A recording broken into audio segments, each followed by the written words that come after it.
sigut espectacular, és que no tinc paraules, ha sigut espectacular. El grup de Tambors de Passió som una família i avui ho hem demostrat.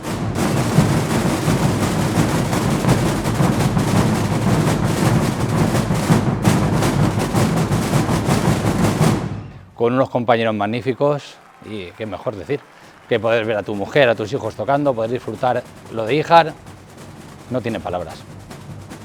El sentimiento, la herencia, el traspasar de generación en generación lo que es el toque del tambor por la música y sobre todo el sentimiento a flor de piel, los nervios, el soltar los nervios, la tensión, la explosión del momento de recoger los premios.